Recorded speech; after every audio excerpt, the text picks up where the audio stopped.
রাসূলুল্লাহকে বললেন আমি আপনার থেকে বড়। তখন উমরের চোখ আবার লাল হয়ে গেল। এত বড় বিয়াদবি নবীর শানে উমর রাদিয়াল্লাহু তাআলা আনহু সহ্য করতে পারেন না।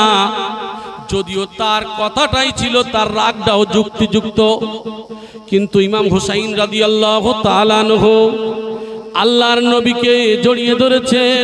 আল্লাহর রাসূল বলছেন আমার কলিজার টুকরা হুসাইন, বলো দেখি তুমি যে কথা বলছো এই কথাটা তুমি বলো আমার দিক থেকে তুমি কোন দিক থেকে বড়? বলে নানু ভাই, ও নানু ভাই, আপনার মায়ের নাম কি বলেন? বলে আমার মায়ের নাম হলো আমিনা। বলে আপনার মা আমিনাকে কয়জন চেনে? বলে আমার মা আমিনারে তো সবাই চেনে না, আমার মা আমিনাকে সবাই জানেও না। বলে আমার মাকে কি চেনেন?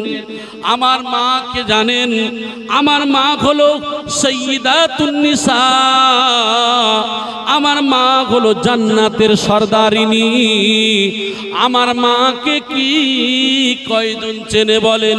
বলে বাবা, ও আমার কলিজার টুকরা হাসান হুসাইন, তোমার মাকে গোটা বিশ্ব চেনে। জোরে বলেন সুবহানাল্লাহ। নানু ভাই তাহলে বলেন আপনার থেকে মায়ের দিক থেকে কে বড়? বলে নানু ভাই তুমি আমার থেকে অনেক বড়। বলে ও নানু ভাই আবার একটা প্রশ্ন হলো, আপনার আব্বুর নাম কি? বলে আমার আব্বুর নাম হলো আব্দুল্লাহ। বলে আপনার আব্বাকে কয়জন ছেলে? বলে তাও তো জানে না সবাই। আপনার আব্বা জান্নাতে যাবে কি জাহান্নামে যাবে এটা বড় বিষয় নয়, তবে বলেন তো দেখি আপনার আব্বার সবাই চেনে কি? বলে না, সবাই চেনে না। বলে আমার আব্বাকে কি আপনি চেনেন? আমার আব্বাকে কি আপনি জানেন? আমার আব্বা হলো শেরে খোদা হযরতে আলী রাদিয়াল্লাহু তাআলা আনহু। আমার আব্বা হলো বীর বাক, আমার আব্বা হলো আলী, লা ফাতাহা ইল্লা আলী। আল্লাহর নবী আপনি বলেছেন যে যুদ্ধে আলী যায় না, আল্লাহর হুকুমে আলী গেলে সেই যুদ্ধে জয় লাভ করে। যে আলী 10 জন সাহাবারা জান্নাতের সার্টিফিকেট দেওয়া হয়েছে, তার মধ্যে হলো আমার আব্বু হযরতে আলী কাররামাল্লাহু ওয়াজহাহু। তাহলে বলেন তো দেখি আপনার আব্বার আমার আব্বার মধ্যে বড় কে? বলে নানু ভাই আমার থেকে তুমি অনেক অনেক বড়। বলে নানু ভাই আর একটা প্রশ্ন আপনারে করি। বলে আপনি বলেন তো দেখি আপনার নানার নাম কি? বলে আমার নানার নাম হলো আব্দুল ওহাব। বলে আব্দুল ওহাব জোহরিকে কজন চেনে? বলে সবাই চেনে না।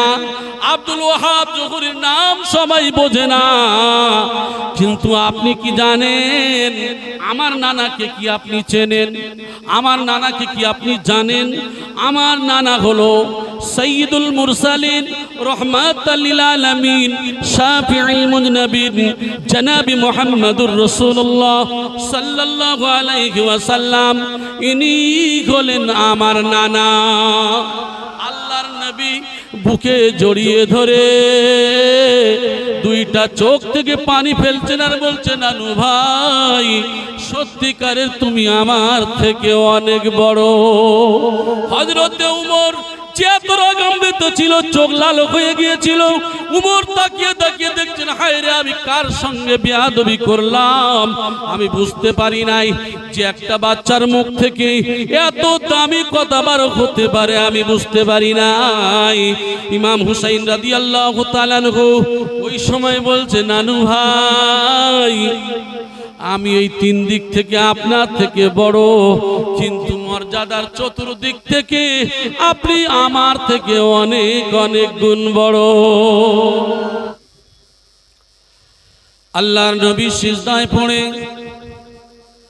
এত ক্রন্দন করেন, এত কান্না কাঁদেন। হযরতে আবু বকর, হযরতে ওমর, আল্লাহর নবীর সাহাবায়ে কেরামেরা তারা সেখানে গিয়ে আল্লাহর নবীকে ডাকেন। নবী আমার ডাকের সাড়া দেন না। সিজদায় পড়ে পড়ে কাঁদেন। কাদের জন্য? এই উম্মতের জন্য। ইয়া হাবলি উম্মতি, ইয়া হাবলি উম্মতি। আমার উম্মতের উপায় কি হবে? আমার উম্মতের উপায় কি হবে? আমার সোনা ভাইয়েরা, নবী আমার রহমাতুল লিল আলামিন তিনি সিজদা থেকে মাথা উঠান না। হযরত মা ফাতিমা যুহরা রাদিয়াল্লাহু তাআলা আনহার কাছে খবর গেল। ফাতিমা ঘেটে ঘেটে ঘেটে ঘেটে রাসূলের কাছে আসলেন। ওগো আমার আব্বা, আমি আপনার কলিজার টুকরা সন্তান ফাতিমা এসেছি। আল্লাহর নবী সিজদা থেকে মাথা উঠান না। আল্লাহর নবী বলেন, ওগো আমার পিতা, আপনি তো আপনার জীবনে তো কোনো গুনাহ নাই, আপনি আপনার উম্মতের জন্য এত কান্না কেন কাঁদেন? এত কান্না কেন আপনি কাঁদেন? হযরত ফাতিমা যুহরা রাদিয়াল্লাহু তাআলা আনহা ওই সময় বলেছিলেন, ওগো আমার আব্বু, আপনার উম্মতের জন্য আমার দুই সন্তানকে কুরবানি করে দিলাম। আমার সোনার ভাইয়েরা, এই কথা যখন বলেন, আল্লাহর নবী সিজদা থেকে মাথা উঠালেন। কারণ মা যে দোয়া করেছে, আল্লাহ পাক রব্বুল আলামিন সেই দোয়াকে কবুল করে নিয়েছেন। কাদের জন্য? আমাদের জন্য, উম্মতে মুহাম্মাদির জন্য। আল্লাহর নবী সাল্লাল্লাহু আলাইহি সাল্লামের দুলালি ফাতিমার কাছে দুইটা সন্তান বায়না ধরলো, ওগো আমার আম্মা জান, আগামী কাল ঈদের দিন সবাই ঈদের ময়দানে যাবে, নতুন পোশাক পরে যাবে, আমাদের কি জামা হবে না? দুই ভাই ছোট, বোঝে না, কান্না শুরু করে দিলেন। হযরত ফাতিমা বলে, বাবা তোমরা গোসল সেরে এসো, গোসল করার পরে তোমাদের জামা কিছুক্ষণের মধ্যে এসে যাবে। আমার সোনার ভাইয়েরা, আল্লাহ নবী সাল্লাল্লাহু আলাইহি সাল্লামের দুলালি হযরত ফাতিমা তিনি কি করলেন? উজু সেরে নিয়ে 2 রাকাত নফল নামাজে দাঁড়িয়ে গেলেন। আপনারা জানেন, আল্লাহর নবী যখন কোনো সমস্যার সম্মুখীন হতেন, সেই সময় তিনি 2 রাকাত নফল নামাজ আদায় করতেন। জোরে বলি সুবহানাল্লাহ। সেই আদর্শে আদর্শিত সুফি মুফতি আজান গাছি রহমাতুল্লাহি আলাইহি আজ পর্যন্ত তার দরবারে একটাই কথা, যখন সমস্যার সম্মুখীন হবে, বাবা তুমি উযু সেরে 2 রাকাত নফল নামাজ আদায় করে নিও। হযরত ফাতিমা উযু সেরে নফল নামাজ পড়ার পরে আল্লাহর কাছে রোনাজারি করেন, ওগো আমার মাবুদ, ওগো আমার পরওয়ারদিগার, কেমন করে পারি, আমার সন্তানেরা তো আসার পরে তারা যে পোশাক চাইবে, কিন্তু আমি ফাতিমা বলে ফেলেছি, আমি কি অপমানিত হয়ে যাব? ওগো আল্লাহ আপনি কবুল করুন। জিবরাইল সাল্লামের মারফতে 2 টুকরা কাপড় দেয়া হলো, বলে দেয়া হলো এই কাপড় 2টা পানির মধ্যে ডুবিয়ে দেবে। যে যে রং পছন্দ করে, যে যে বস্ত্র পছন্দ করে, সেই বস্ত্র তারা পেয়ে যাবে। ইমাম হাসান রাদিয়াল্লাহু তাআলা আনহু তার মধ্যে যখন হাত প্রবেশ করালেন, তিনি পছন্দ করলেন সবুজ কালার রং, আর ইমাম হুসাইন রাদিয়াল্লাহু তাআলা আনহু পছন্দ করলেন লাল কালার। এই দেখে হযরতে জিবরাইল আলাইহিস সালাম চোখে পানি এসে গেল। আল্লাহর হাবিবের কাছে এসে বলছেন, ইয়া রাসূলুল্লাহ, ইয়া হাবিবাল্লাহ, হুজুর আপনার দুইটো নাতি তারা এমন এমন পোশাক পছন্দ করেছে, তাদের সমস্ত কিছু ঘটনা আল্লাহ পাক রব্বুল আলামিন জিবরাইলের দ্বারা রাসূলের কাছে পাঠিয়ে দেয়া হলো। আল্লাহর নবীর কাছে সমস্ত ঘটনাগুলো খুলে বলা হলো। ঘটনাগুলো যখন খুলে বললেন, আমার সোনার ভাইয়েরা, আল্লাহর নবীর চোখ মুবারক থেকে পানি ঝরছে, মনটা বড় খারাপ হয়ে গেল। কিছুক্ষণ পরে হযরত ফাতেমা রাদিয়াল্লাহু তাআলা আনহা দুইটা সন্তানকে ধরে নিয়ে পিতার কাছে আসছেন। আল্লাহর নবীর মনটা বড় ভারী, মনটা বড় খারাপ। ফাতেমা জিজ্ঞাসা করেন, ইয়া রাসূলুল্লাহ, ইয়া হাবিবাল্লাহ, হুজুর আপনি তো আমার দুই সন্তানকে দেখে অন্য সময় তো আনন্দ করেন, কিন্তু আজকের আপনার মনটা খারাপ কেন? আপনার মনটা এত বিষণ্ণ কেন বলুন? আল্লাহ নবী কোনো কথা বলেন না, বলে ফাতিমা রে, দুইটা বাচ্চাকে আমার কাছে পাঠিয়ে দাও। দুইটা বাচ্চা ইমাম হাসান ইমাম হুসাইন রাদিয়াল্লাহু তাআলা আনহুমাকে কোলে নিয়ে আল্লাহর নবী তাদের দুই মুখে চুম্বন দেন। আল্লাহর নবীর চোখ মুবারক থেকে পানি পড়ে, চোখ থেকে পানি পড়ছে। হযরত ফাতিমা জিজ্ঞাসা করছেন, আব্বা আপনি না বললেও আমার বোঝার কিছু নেই, আমি বুঝতে পেরেছি নিশ্চয়ই আমার দোয়া আল্লাহর দরবারে কবুল হয়ে গেছে। কাদের জন্য? আপনার উম্মতের জন্য। জোরে বলি সুবহানাল্লাহ। সেই নবীর উম্মত আমরা, আমাদের জন্য গোটা পরিবার আহলে বায়েত যারা ছিলেন তারা শহীদ হয়ে গেল, কিন্তু উম্মতে মুহাম্মাদি আমরা তাদের ভুলে গেছি। আমার সোনার ভাইয়েরা, আল্লাহর নবী সাল্লাল্লাহু আলাইহি ওয়াসাল্লাম দুইটা বাচ্চাকে মহব্বত করেন আর ভালোবাসেন। এর আগেও যদি আমি ঘটনা বলেছিলাম, আবার একটু স্মরণ করিয়ে দিই। হযরতে ইমাম হাসানকে জহর পান অর্থাৎ বিষ পান করিয়ে মারা হয়েছিল, আপনারা জানেন, চক্রান্ত করে। ইমাম হুসাইন রাদিয়াল্লাহু তাআলা আনহু তিনি দেখলেন হাসান রাদিয়াল্লাহু তাআলা আনহুর পরে ওই জায়গা, ওই খেলাফতিটা হযরতে আমিরে মুআবিয়াকে দেয়া হয়েছিল।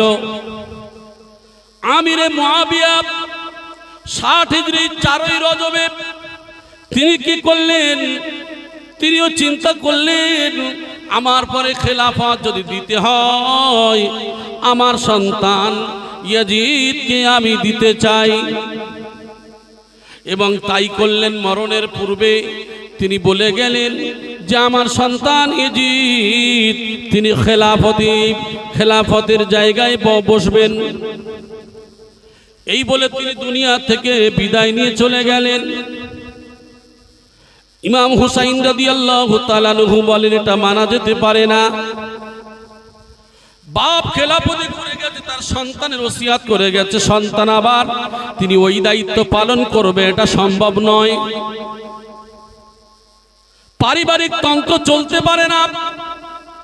পারিবারিক তন্ত্র যদি চালানো জায়েজ হতো, আল্লাহর নবী দোজাহানের বাদশাহ তিনি সর্বপ্রথম তার জামাতা আলীকে দায়িত্ব দিতে পারতেন।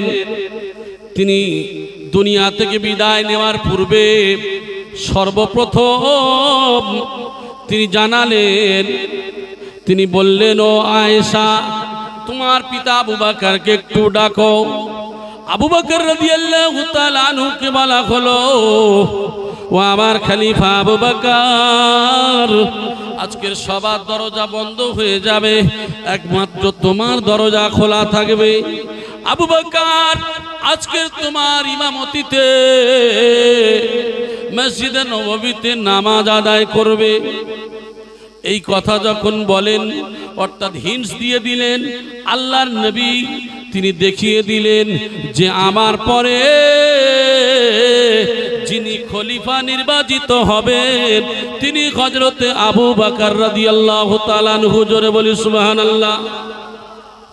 উমরের হিন্স দিয়ে গেলেন, কমিটি গঠনের মাধ্যমে হযরতে উসমান, হযরতে আলী রাদিয়াল্লাহু তাআলা আনহু শেষে দায়িত্ব পেলেন। তাহলে বলার উদ্দেশ্য হলো যে খেলাফতির জন্য ইমাম হুসাইন রাদিয়াল্লাহু তাআলা আনহু বললেন পারিবারিক তন্ত্র এটা পছন্দ হতে পারে না, পারিবারিক তন্ত্র এটা পছন্দ হতে পারে না। না না, হযরতে ইমাম হুসাইন রাদিয়াল্লাহু তাআলা আনহু সেটাকে মেনে নিতে পারেননি। কিন্তু এদিকে পিতা মারা যাওয়ার পরে তিনি বসরাতে ছিলেন না, তিনি ওই যে কুফাতে আস্তে আস্তে বসরাতে আস্তে আস্তে তার পিতা দুনিয়া থেকে তার দাফন কাফন সব হয়ে গেল। আমার সোনার ভাইয়েরা আসার পরে শুনলেন তিনি এই জায়গায় খেলাফতির দায়িত্ব তার পিতা দিয়ে গেছে। এই খেলাফতির দায়িত্ব নিয়ে তিনি চতুর্দিকে চিঠি করে দিলেন এবং বায়াত গ্রহণ করতে শুরু করলেন। অনেক মানুষ তার হাতে বায়াত গ্রহণ করলেন, অনেকেই বায়াত গ্রহণ করলেন, কিন্তু হযরতে ইমাম হুসাইন মেনে নিতে পারলেন না। চার খলিফা হযরতে আব্দুল্লাহ ইবনে আব্বাস রাদিয়াল্লাহু তাআলা আনহু, হযরতে আব্দুল্লাহ ইবনে জুবাইর রাদিয়াল্লাহু তাআলা আনহু, আব্দুল্লাহ ইবনে উমর রাদিয়াল্লাহু তাআলা আনহু, আব্দুর রহমান ইবনে আবু বকর রাদিয়াল্লাহু তাআলা আনহু, বিখ্যাত বিখ্যাত চারজন সাহাবা এবং হুসাইন রাদিয়াল্লাহু তাআলা চার পাঁচজন মেনে নিতে পারলেন না, মেনে নিলেন না। সেই সময়ে যে দায়িত্ব ছিলেন মদিনার ওয়ালিদকে বলা হলো, এ ওয়ালিদ যে কোনো প্রকারেই হোক এরা যেন বায়াত গ্রহণ করে, তুমি চেষ্টা করে দেখো। ঘটনা তো অনেক লম্বা চওড়া, আপনারা জানেন। এর ঘটনা বলতে গেলে সময় শেষ হয়ে যাবে, তবে আমি শেষ কথা যেটা বলতে চাচ্ছি, এত কিছু করার পরেও যখন মেনে নেননি, হুসাইন রাদিয়াল্লাহু তাআলা আনহুকে মারার কৌশল করে, শহীদ করে দেওয়ার কৌশল করে কুফা শহর থেকে চিঠি পাঠানো হলো। শত শত চিঠি, কোন জায়গায় এসেছে ৩৯,০০০ চিঠি পাঠানো হয়েছে। হে হুসাইন, আপনি কুফাতে আসেন, আপনার জন্য মানুষরা অপেক্ষা করছে, লক্ষ লক্ষ মানুষ। তারপরেও তিনি মুসলিম বিন আকিলকে পাঠিয়ে দিলেন। মুসলিম বিন আকিল সেখানে গেলেন এবং তিনি যাওয়ার পরে তিনি কি করলেন দেখলেন, সেখানকার অবস্থা ১২,০০০ মানুষ তার হাতে বায়াত গ্রহণ করলেন। সুবহানাল্লাহ। তিনি ভাবলেন তাহলে তো খবর খুব ভালো। হুসাইন রাদিয়াল্লাহু তাআলার কাছে চিঠি দিলেন যে কুফার মানুষরা আপনার জন্য অপেক্ষা করছে। চিঠি পাঠানো হয়ে গেল। এদিকে তাকে ধরে নিয়ে উবাইদুল্লাহ ইবনে জিয়াদ ছাদের উপর থেকে নিয়ে তাকে ফেলে শহীদ করে দিল। আমার ভাই, তারপরে ইমাম হুসাইন রাদিয়াল্লাহু তাআলা আনহু তিনি রেডি হলেন, কুফা শহরে আসবেন। মহিলা বাচ্চা সবকিছু রেডি করলেন। হযরতে আব্দুল্লাহ ইবনে আব্বাস রাদিয়াল্লাহু তাআলা আনহু জড়িয়ে ধরে ক্রন্দন করতে শুরু করলেন। ও শহীদ, আপনি কোথায় যাবেন? বলে আমি মক্কাতে যাব। মক্কায় যাবেন না আরো কোথায় যাবেন? বলে হ্যাঁ যেতে পারি। এত কান্না কাঁদলেন, কিন্তু তিনি রওনা দিলেন। এই চিঠি পাওয়ার পরে যদি না যায়, অনেক মানুষরা তারা সত্যকে খুঁজে পাবে না। এই চিন্তা ভাবনা করে ইমাম হুসাইন রাদিয়াল্লাহু তাআলা আনহু তিনি রওনা দিলেন ৭২ জনের কাফেলা নিয়ে। ঘটনা অনেক বড়, ছোট্ট করে বলি। কাফেলা নিয়ে অগ্রসর হলো। প্রায় ২০-২৫ দিনের রাস্তা, মাত্র ৫ দিন গেল, অর্থাৎ ৯০০ কিলোমিটার, ৭২ মাইল রাস্তা। তার মধ্যে তিনি গেলেন মাত্র ৫ দিনের রাস্তা। কোথায় পৌঁছলেন? কারবালার ময়দানে। 9 তারিখে পৌঁছানোর পরে সেখানে কি করা হলো, রাতের বেলা স্বপ্ন দেখছেন আমার নানার জনাবে মুহাম্মদুর রাসূলুল্লাহ সাল্লাল্লাহু আলাইহি ওয়াসাল্লাম আমার জন্য শরবত নিয়ে অপেক্ষা করছে। কারণ 10ই মুহররমে তিনি তো রোজা রেখেছিলেন, রোজা অবস্থায় ছিলেন। এই রোজা অবস্থায় তিনি তার কাফেলা নিয়ে গিয়েছিলেন, আর রাতের বেলা তিনি স্বপ্ন দেখলেন, ধরপড়িয়ে উঠলেন। এমন সময় বলছে, ভাই আপনার হঠাৎ ধরপড়িয়ে ওঠার কারণ কি? বলছে, বোন রে, আমার নানা আমার জন্য অপেক্ষা করছে, আমি খুবই তাড়াতাড়ি নানার সঙ্গে মিলিত হব। তিনি তখন ক্রন্দন করতে শুরু করলেন। তার বোন তখন বলছে, বোন আমার জন্য তুমি মাতম করবে না, যদি কোনো কষ্ট হয় নবী মুহাম্মদ রাসূলুল্লাহ আমার নানার রওজার কাছে গিয়ে তুমি বলবে, কিন্তু তুমি মাতম করবে না। আজকের সমাজে দেখবেন, আপনাদের এলাকার কথা বলি না, আমাদের দক্ষিণ 24 পরগনার কথা বলছি, যেখানে দেখা যায় মানুষ কি করে, সারা বছর নামাজ পড়ে না, প্রসাব ফিরে পানিও নেয় না, কিন্তু মাতম করে, তাজিয়া বার করে, ইয়া হাসান ইয়া হোসেন, এই মাতম করে, কত দয়া কত মায়া দেখায়। অথচ যে ইমাম হুসাইন রাদিয়াল্লাহু তাআলার শেষ জীবনে শেষ সময়ে বলেছিল, আমার একটু নামাজ পড়তে দাও, নামাজে দাঁড়ালেন। যার শেষ জীবনে নামাজ, আর নবী মুহাম্মদ রাসূলুল্লাহ সাল্লাল্লাহু আলাইহি সাল্লামের শেষ জীবনে বলেছিলেন, আসসালাত আসসালাত ওয়া মা ঈমানুকুম আসসালাত, নামাজ নামাজ নামাজ, সাহাবারা রে নামাজ। আল্লাহর নবী শেষ জীবনে নামাজের কথা বললেন। ঠিক তদ্রূপ ইমাম হুসাইন রাদিয়াল্লাহু তাআলা শেষ জীবনের নামাজ। আজকে আমরা অনেক মানুষ এমন আছি যারা আমরা নামাজ পড়ি না। আমার সোনার ভাইয়েরা, কান খুলে খেয়াল করে শুনুন, আজকে আমরা যারা নামাজ পড়ি, নামাজের মতো নামাজ হয়তো অনেকেই পড়ি না। সুফি মুফতি আজান গাজী রাহমাতুল্লাহ আলাইহি এই জন্য করে বলেন, বাবা ওই নামাজটাকে কায়েম করতে হবে, নামাজকে প্রতিষ্ঠিত করতে হবে। তাহলে কি বললেন তিনি? বারবার বললেন, নামাজ বিনা কাজায় আদায় করবে। জোরে বলি সুবহানাল্লাহ। আবার বিনা কাজায় পড়বে, আপনারা কোথায় পেলেন?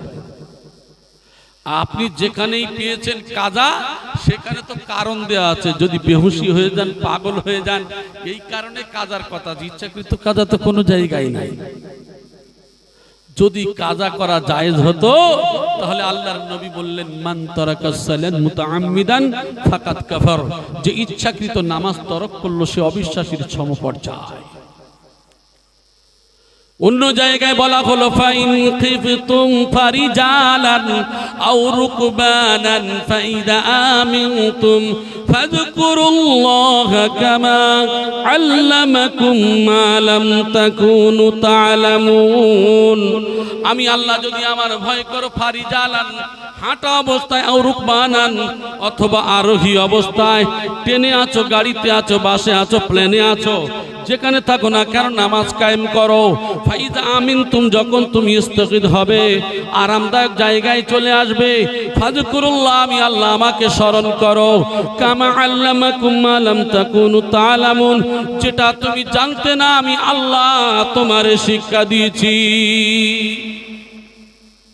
নামাজ ইচ্ছাকৃত কাজা করা কোনো জায়গায় নাই। তাই ইমাম হুসাইন রাদিয়াল্লাহু তাআলা আনহু শেষ সময় তিনি নামাজে দাঁড়ালেন। ও আমার সোনার ভাইয়েরা, এই নামাজ যে আদায় করলেন, তীর নিক্ষেপ করা হলো, একের পরে এক তীর আসতে শুরু করলো। ইমাম হুসাইন রাদিয়াল্লাহু তাআলা আনহুর কলিজার টুকরা সন্তান, ছোট বাচ্চা, পানির পিপাসায় ক্রন্দন শুরু করেছে, মায়ের বুকের দুগ্ধ শুকনো। কলিজার টুকরা সন্তানকে বলছে, কলিজার টুকরা সন্তান কাঁদে। ইমাম হুসাইন রাদিয়াল্লাহু তাআলা আনহু বাচ্চাকে নিয়ে তিনি কি করলেন, এমন করে বলছে, কুফার শহরের মানুষেরা, আজকের কারবালার প্রান্তরে ঘেরাও করনেওয়ালা মানুষেরা, আমরা তো হতে পারি, আমি ইমাম হুসাইন আপনাদের শত্রু, আমাকে শত্রু বলে যদি মনে করেন, আমার বাচ্চা তো কোনো দোষ করে নাই, আমার বাচ্চা বড় পিপাসার্থ, একটু পানি তোমরা পান করাও। উঁচু করে ধরেছেন পানির জন্য, তাদের কাছে আকুতি করা হলো, কিন্তু নিষ্ঠুর পাষণ্ড ব্যক্তি তারা তীর নিক্ষেপ করলেন। ইমাম হুসাইনের কলিজার টুকরা সন্তান আলী আসগর, তার কলিজা ছিদ্র হয়ে গেল। কলিজার টুকরা সন্তানকে নিয়ে বলছে, বিবি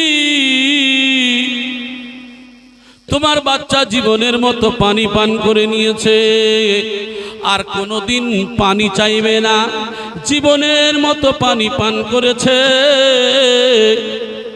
কলিজার টুকরা সন্তান জীবনের মতো শহীদ করে দেয়া হলো।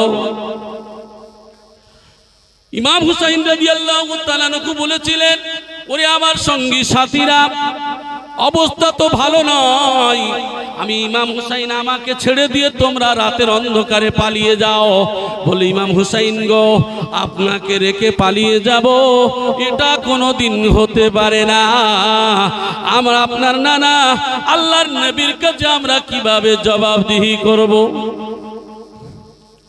আপনার জন্য জীবন দিতে রাজি আছি, আল্লাহর ওয়াস্তে আপনার জন্য জীবন দিতে রাজি আছি, উম্মতে মুহাম্মাদির জন্য আমরাও শহীদ হতে রাজি আছি। আলী আকবর বলেছিলেন, ওগো আমার পিতা, আমার একটু পিপাসার পানি একটু দেন, ওই পানি পান করে আমি এজিদের বাহিনীর সঙ্গে যুদ্ধ করব। বলে, বাবারে, যদি পানি পেতাম তোমার ছোট ভাই আলী আসগর আজকের তীরের আঘাতে দ্বিখণ্ডিত হতো না। তবে বাবা, আমি বিশ্বনবী রাহমাতুল লিল আলামিন, আমি যখন ছোট ছিলাম, পানির পিপাসায় যখন পিপাসার্থ হয়ে পড়তাম, আল্লাহর নবী নিজের জিহবাটা বার করে দিতেন, সেই জিহবা আমরা মুখে নিয়ে একটু চুষেছিলাম। ও বাবা, পানি তো নাই, আমি তোমার পিতা ইমাম হুসাইন, আমি জিভটা বার করে দিচ্ছি, এই জিভটা একটু তুমি চুষে নাও বাবা। আমার ভাই জানেরা, ঘটনা তো অনেক বড় শুনেছেন আপনারা, রাত দিন যদি এর আলোচনা হয় শেষ হবে না। তারপরেও একে একে শহীদ হয়ে গেল আল্লাহর নবীর কলিজার টুকরা ইমাম হুসাইন রাদিয়াল্লাহু তাআলা আনহুর উপরে তীর বর্ষা নিয়ে রেডি, সব দাঁড়িয়ে আছেন, কেউ দিতে চাই না। না জানি আল্লাহর নবীর কলিজার টুকরাকে এই হাত দিয়ে কেমন করে মারবো। যে যাকে ভালোবেসেছে আল্লাহর নবী কেমন ভালোবেসেছিলেন, আল্লাহর নবী রাহমাতুল লিল আলামিন মসজিদে নববীতে সিজদায় যেতেন, ইমাম হুসাইন রাদিয়াল্লাহু তাআলা আনহু ঘাড়ের উপরে চড়ে বসতেন। আল্লাহর নবীর কাছে জিবরাইল এসে বলে, রাসূল, আপনি একটু সিজদাটাকে দীর্ঘক্ষণ করে দেন। সাহাবায়ে কেরামরা পরে প্রশ্ন করলো, ইয়া রাসূলুল্লাহ, আপনি তো এতক্ষণ ধরে কোনোদিন সিজদা দেন নাই, আজকের কেন এতক্ষণ ধরে সিজদা দিলেন? ওই সময় বলে, শোনো ও আমার সাহাবারা, আল্লাহর নবী, আমি আমার ঘাড়ের উপরে ইমাম হুসাইন চড়ে উঠেছিল, আমার আল্লাহ এত ভালো লেগেছে, আল্লাহর ভালো লাগাতে জিবরাইলকে দিয়ে আমার কাছে খবর পাঠিয়েছে, ও নবী, আপনি সিজদা থেকে মাথাটা উঠাবেন না।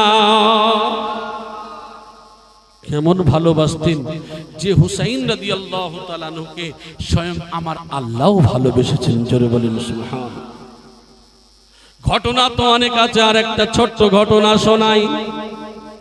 আল্লাহর নবী মসজিদে নববীতে সাহাবাদেরকে নিয়ে আলাপ আলোচনা করছেন, এমন সময় ইমাম হুসাইন রাদিয়াল্লাহু তাআলা আনহু আগমন করেছেন। আগমন করার পরে বলছেন, আনু ভাই, আপনি সব সময় আপনার সাহাবাদেরকে নিয়ে গল্প করেন, আমি হুসাইন আমার কথা কি মনে থাকে না? এই কথা বলার পরে হযরতে উমর রাদিয়াল্লাহু তাআলা আনহু রাগান্বিত হয়ে গেলেন। রাগান্বিত হয়ে গিয়ে চোখ লাল হয়ে গেল। আলীকে বলছে, আলী রে, এটা যদি আমার সন্তান হতো, ওর এক কাছাড়ে ওর শেষ করে দিতাম। হযরতে আলী রাদিয়াল্লাহু তাআলা আনহু রাগান্বিত হয়ে ইমাম হুসাইন রাদিয়াল্লাহু তাআলা আনহুর চোয়ালে এমন জোরে থাপ্পড় মেরেছেন, চোয়াল কেটে মুখ থেকে রক্ত বেরিয়ে গেল। আল্লাহর নবীর মনটা বড় খারাপ। আল্লাহর নবীর চোখ মুবারক থেকে পানি আসছে, কোনো আলাপ আলোচনা করেন না। আল্লাহর নবী বলছেন, আমার সাহাবারা রে, একটু তোমরা রাস্তা করে দাও, আমার কলিজার টুকরা হুসাইনকে আসতে দাও। রাস্তা করে দেওয়ার পরে আল্লাহর নবী কোলে তুলে নিয়ে ইমাম হুসাইনের মুখে চুম্বন দেয়, ও মুখে চুম্বন দেয়। আল্লাহর নবীর বড় কষ্ট লেগেছে। আমার সোনার ভাইয়েরা, ইমাম হুসাইন রাদিয়াল্লাহু তাআলা আনহু বলেন, নানু ভাই, আপনার সাহাবী আমার মেরেছে, আর আপনি সাহাবীদেরকে নিয়ে গল্প করেন, আপনার সাহাবাদের নিয়ে আপনি সব সময় গল্প করেন, আর আপনার সাহাবারা আমাকে চিনতে পারে নাই।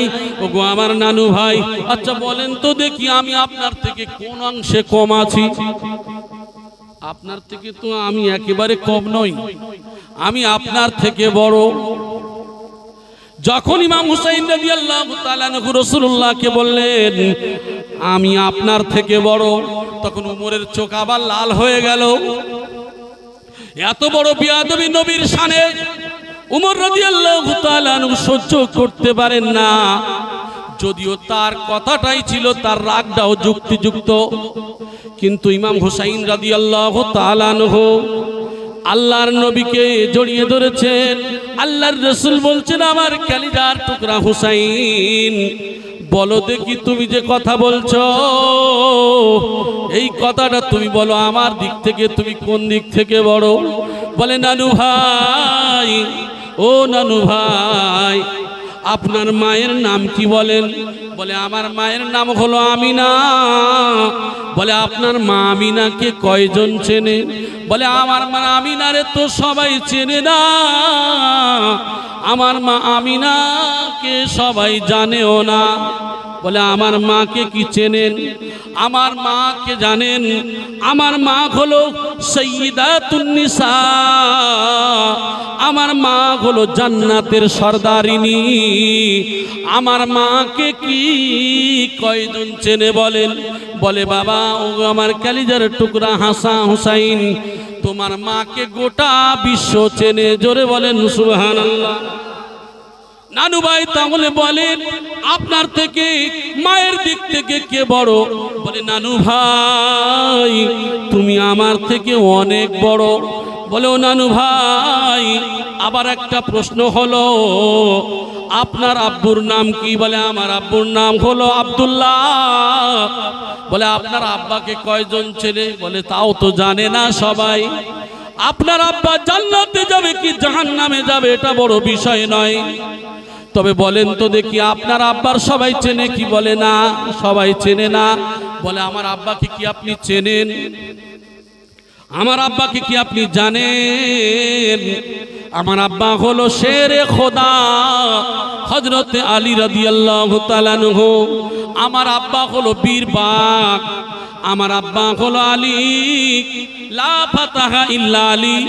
আল্লাহর নবী আপনি বলেছেন যে যুদ্ধে আলী যায় না, আল্লাহর হুকুমে আলী গেলে সেই যুদ্ধে জয় লাভ করে।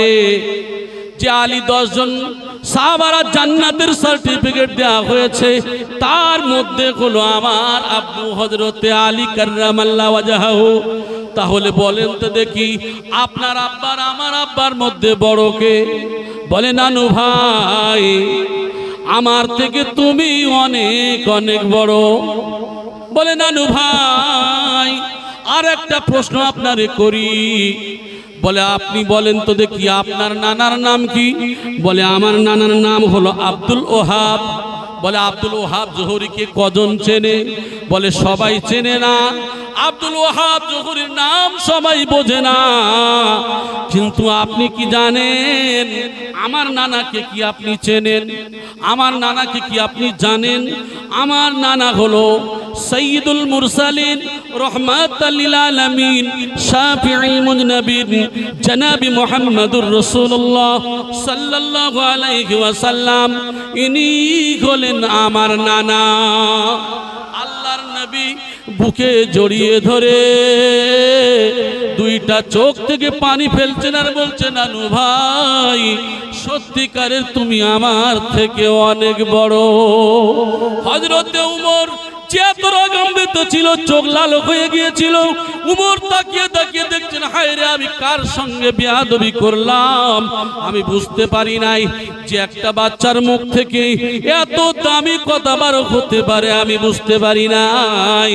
ইমাম হুসাইন রাদিয়াল্লাহু তাআলা আনহু ওই সময় বলছে, নানু ভাই আমি এই তিন দিক থেকে আপনার থেকে বড়, কিন্তু মর্যাদার চতুর্দিক থেকে আপনি আমার থেকে অনেক অনেক গুণ বড়।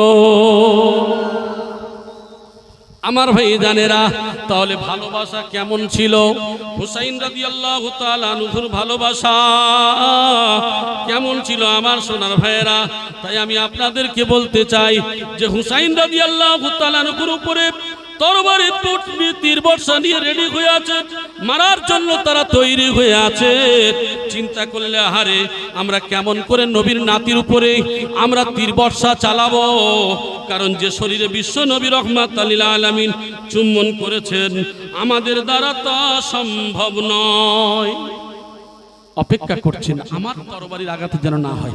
এ বলছে আমার তরবারির আঘাত যেন না হয়। শেষে কি করলেন? সীমার কি করলেন? তিনি সর্বপ্রথম আঘাত করলেন। আরেকজন ছিলেন সানান। এই দুইজন মিলে একজন তীর একজন বর্ষা দিয়ে যখন অত্যাচার করলেন, তখন হুসাইন রাদিয়াল্লাহু তাআলা বলছেন, তুমি হলে সেই কালো কুকুর যে সম্পর্কে আমার নবী রাহমাতুল লিল আলামিন 50 বছর আগে তোমার কথা বলেছিল যে কারবালার প্রান্তরে এমন অবস্থা হবে, আর সেই সময় তোমার বুকের উপরে যে চড়ে বসে তোমাকে যে শহীদ করবে সে হলো ওই ব্যক্তি, সে হলো জাহান্নামের কীট কালো কুকুর। তাহলে তুমি হলে সেই ব্যক্তি, তোমার নাম হলো সীমান। আমার ভাই, তাই আমি আপনাদেরকে বলতে চাচ্ছি যে এই সমস্ত ব্যক্তি যারা আহলে বায়াতকে ভালোবাসে, মুহাব্বত করে, অর্থাৎ রাসূলুল্লাহ সাল্লাল্লাহু আলাইহি সাল্লামের মুহাব্বত করেন, ভালোবাসেন, ওই সমস্ত ব্যক্তি তারা আল্লাহর নবী এবং তার আহলে বায়াতকে ভালোবাসলে আল্লাহ সুবহানাহু ওয়া তাআলা তাকে কি করবেন? জান্নাত দান করবেন। জোরে বলি সুবহানাল্লাহ।